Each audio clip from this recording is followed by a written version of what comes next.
Hello बच्चों, कैसे हैं आप लोग।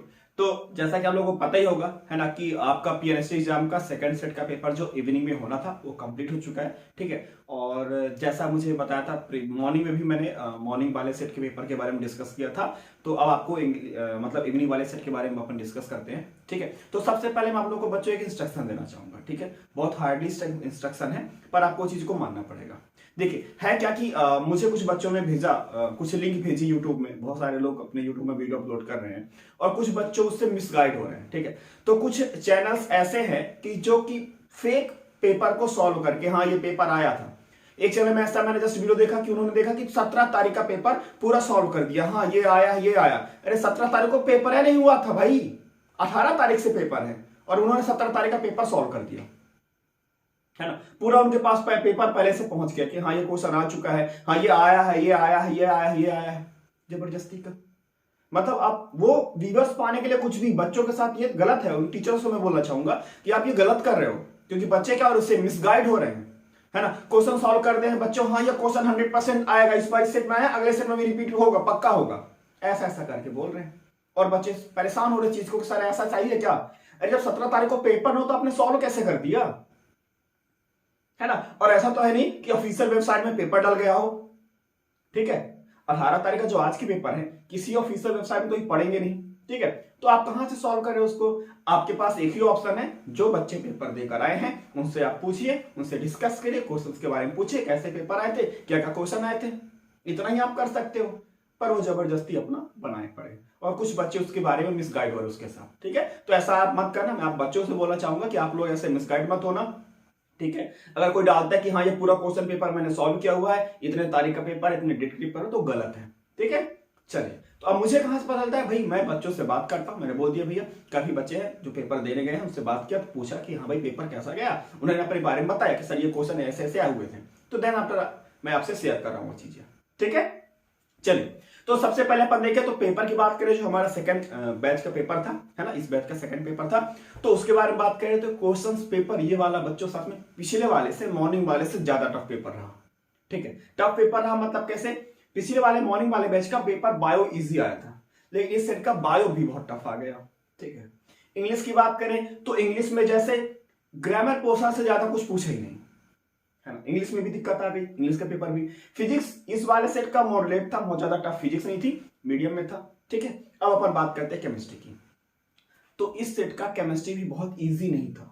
ठीक है। केमिस्ट्री भी टफ था थोड़ा सा। एक्चुअली हो क्या रहा है, पेपर क्या हो रहा है, पेपर अनबैलेंस हो रहे हैं। अनबैलेंस का मतलब जैसे जो टॉपिक एनसीईआरटी का दिया हुआ है डेप्थ वाइज, उस हिसाब से क्वेश्चन उठा रहे हैं, किसी पर्टिकुलर पोर्शन से ज्यादा क्वेश्चन उठा दे रहे हैं, किसी पोर्शन से क्वेश्चन ही नहीं उठा रहे हैं, ऐसा हो रहा है। ठीक है। तो आप लोग परेशान मत होइएगा, पहले अपन देखते हैं कि पेपर कैसे आया, देन आफ्टर उसको क्या कर सकते हैं, हमारे नेक्स्ट पेपर कैसे हो सकते हैं उसके बारे में अपन डिस्कस करते हैं। ठीक है।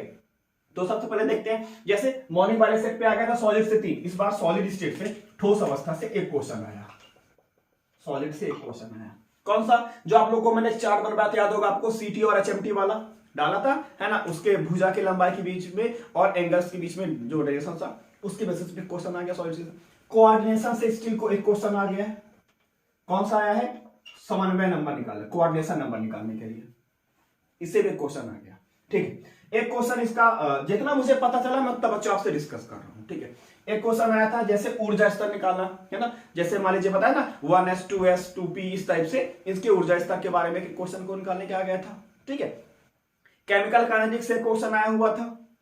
ठीक है, कि अभिक्रिया में क्या, अभिकारक का क्या क्या डिफरेंस, थ्योरेटिकल बेसिस पे था, न्यूमेरिकल बेसिस पे उस पे नहीं था, काइनेटिक्स में। ठीक है। सॉल्यूशन से भी क्वेश्चन आया हुआ था। ठीक है। ऑर्गेनिक केमिस्ट्री से इस बार थोड़ा सा क्वेश्चन ज्यादा उठा दिया है, बहुत ज्यादा नहीं है ना, ऑर्गेनिक में थोड़ा सा क्वेश्चन इस बार सेट पे ऑर्गेनिक पे थोड़ा सा ज्यादा फोकस कर दिया, लेकिन बहुत ज्यादा नहीं है ना। इनऑर्गेनिक ज्यादा है। इनऑर्गेनिक में ज्यादा कैसे है, अब जैसे मैंने बच्चों आप लोगों को कुछ चैप्टर खुद से पढ़ने के लिए बोले थे है ना, कि जैसे बायोमोलिक्यूल्स हो गए, उधर से भी एक क्वेश्चन आए हुए हैं। ठीक है। तो पेपर ऑन एवरेज टफ नहीं था, बस ये था कि जो सारा कुछ कवर किया रहा होगा बच्चों उसके लिए पेपर अच्छा गया, जो सारा कुछ कवर नहीं किया उसके लिए पेपर थोड़ा सा टफ लगा होगा।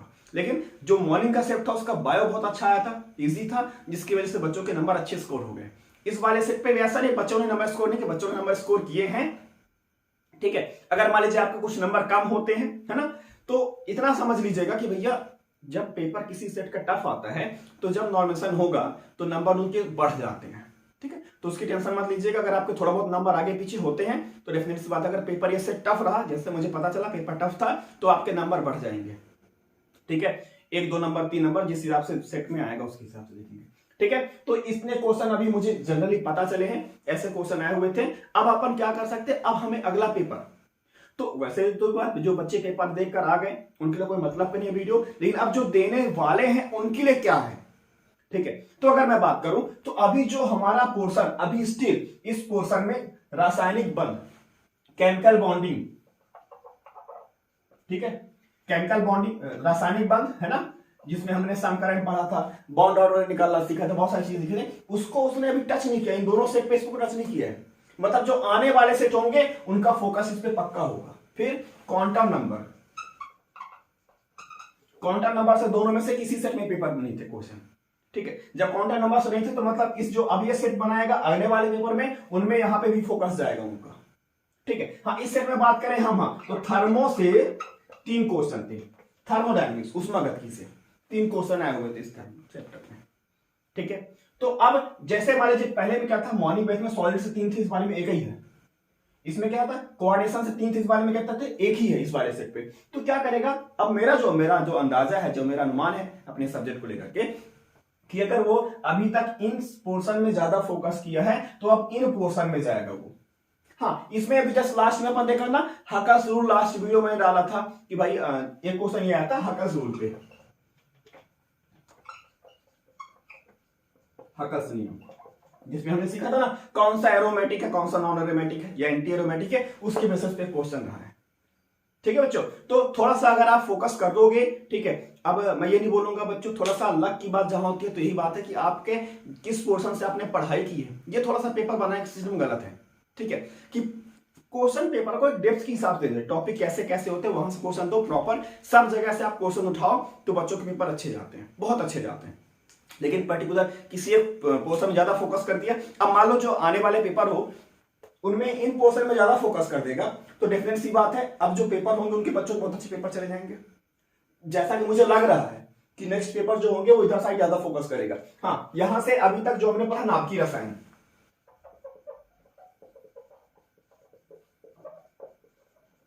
वहां से एक भी क्वेश्चन नहीं था अभी तक, तो ये पोर्शन है जहां से ज्यादा कवर करने के अब चांसेस हैं। सॉल्यूशन से क्वेश्चन था, यहां पे विलियम से क्वेश्चन था, ठीक है।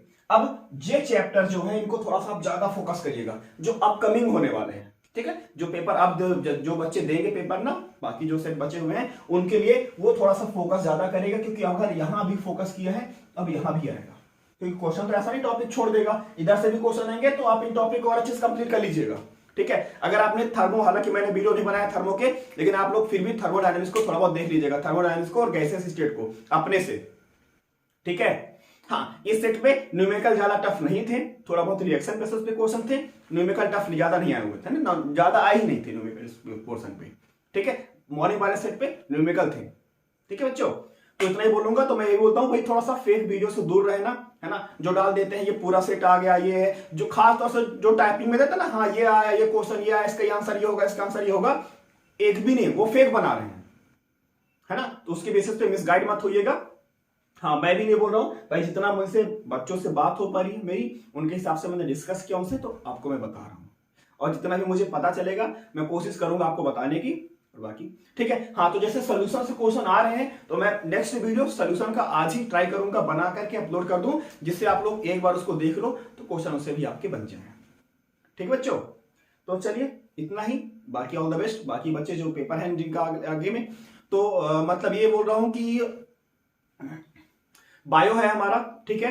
तो बायो स्ट्रांग होनी चाहिए, थोड़ा सा बहुत डीपली भी आपको नॉलेज होना चाहिए, थोड़ा सा ऊपर ऊपर भी। एनसीईआरटी कुछ बच्चों के बोल रहे हैं सर एनसीईआरटी नहीं, एनसीईआरटी पे है बेसिस क्वेश्चन ज्यादातर, है ना, बशर्ते आप उसको पहचान नहीं पाते हो, ठीक है। तो बायो अच्छे करिएगा। इंग्लिश का पेपर किसी में टफ आ जा रहा है, किसी में इजी आ जा रहा है, इट्स ओके, ठीक है।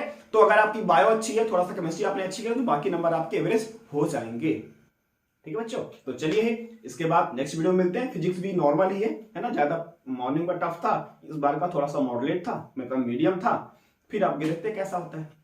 है ना। ऑल द बेस्ट बोलूंगा, इन चैप्टर को अच्छे से और अच्छे से कंप्लीट कर लेना, जितनी भी चीजें हो सकती है। कोऑर्डिनेशन को अच्छे से कंप्लीट कर लेना, सॉलिड को तो कंप्लीट कर लेना। मैंने बोला था 2 से 3 क्वेश्चन आते हैं, मॉर्निंग में 3 सेट थे, 3 क्वेश्चन थे, इस बारे में केवल 1 क्वेश्चन है। हो सकता है अगले पेपर में 1-2 क्वेश्चन हो या और ज्यादा क्वेश्चन हो। इन चैप्टर से आगे वाले क्वेश्चन में क्वेश्चन इन चैप्टरों से जो आने वाले पेपर हैं क्वेश्चन आने के ज्यादा चांसेस हैं। एक चैप्टर और है आपका जैसे जीओसी, ऑर्गेनिक केमिस्ट्री का, इसको भी कंप्लीट कर लीजिएगा। ये भी 10 आइडिया है आपका, जिससे आने वाले पेपर में ज्यादा चांसेस है क्वेश्चन आने के। ठीक है बच्चों। और जैसे मान लीजिए हमारा क्या है, पीरियोडिक टेबल, आवर्त सारणी, इसको भी ज्यादा टच नहीं किया है, तो मे बी पॉसिबल आने वाले पेपर में इसको भी थोड़ा सा इंक्लूड करें। ठीक है बच्चों, इस वीडियो में इतना ही। इसके बाद देखता हूं नेक्स्ट क्या होता है, जैसा भी होगा मैं आपको बताऊंगा। ठीक है, ओके, थैंक यू। और हाँ, ये बोल रहा था कि आपके नंबर्स कितने हैं, मार्क्स क्या है। अगर आपको भी कुछ क्वेश्चन मान लीजिए कुछ बच्चे पेपर देकर आए हुए हैं, तो थोड़ा सा अगर आप बताना चाहें तो मुझे कमेंट बॉक्स में बता सकते हैं।